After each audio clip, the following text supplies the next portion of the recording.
Hi, I'm Connie Fish from 7A and I have made this reflection section on my Learning to Learn project. Could Alice Ball still be an inspiration to today's women? Why did I do my project on Alice Ball? I have always been interested in women in science and how they challenged the stereotypes or broke barriers about who they were, as well as making a breakthrough of finding a way to help people. Just before I started this topic, I read a book which told me about the hardships of life when leprosy was at its peak. It really opened my eyes and made me think about how this affected their lives. A couple of weeks later, I came across Alice Ball, the female African American scientist who found a safe, usable, and inexpensive way to cure leprosy.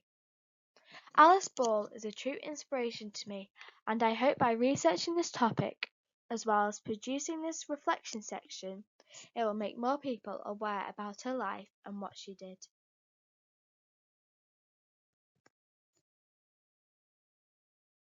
Was Alice Ball.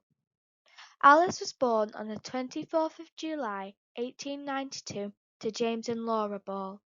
Her father was a lawyer and newspaper editor, and both her mother and grandfather were respected photographers. Ball excelled in school, earning great grades and graduating from Seattle High School in 1910. In 1914 she co-published a paper entitled "Penalizations in Ether Solution" in the Journal of American Chemical Society. Ball was continuously breaking barriers in women's science and continued to be published in respected academic journals. These were truly exceptional accomplishments, as she was smashing both gender and racial prejudices in the field of science. Alice went on to discover the Ball method shortly before her death, although she fell victim to intellectual property theft by her colleague. Why is Alice Ball inspirational? Alice was the first African American woman to earn a master's degree in chemistry from the University of Hawaii. She earned degrees in both pharmaceutical chemistry and pharmacy from the same university. At the age of 23, Ball found a safe and effective cure for the deadly disease leprosy. By finding this cure, which is an injectable form of the oil from the chalmuga tree, Ball helped save thousands of lives and reunited them with their family. Ignoring the gender and racial obstacles, Ball still carried on working tirelessly on the cure, which paid off because the Ball method was used up until the 1940s. How Alice Ball discovered the cure. Alice, teaching during the day at the University of Hawaii, juggled her work life with her research on the chalmuga oil. Prior to the Ball method, chalmuga oil was used to experiment with because of the improvement it had on leprosy patients, but it produced inconsistent results with side effects such as blisters under the skin or vomiting. Dr. Harry T. Holman encouraged Ball to explore chalmuga oil because her work on other plants and roots had caught his attention. He was searching for the cure, but with Ball's help as well as knowledge, they could develop a simple, usable, and safe cure.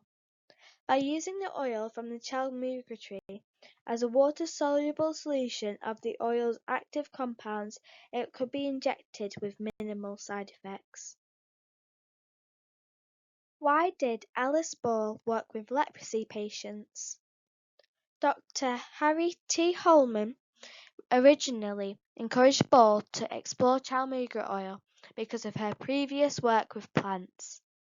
This fueled the basis of their research and helped them to explore the different ways it could be used safely.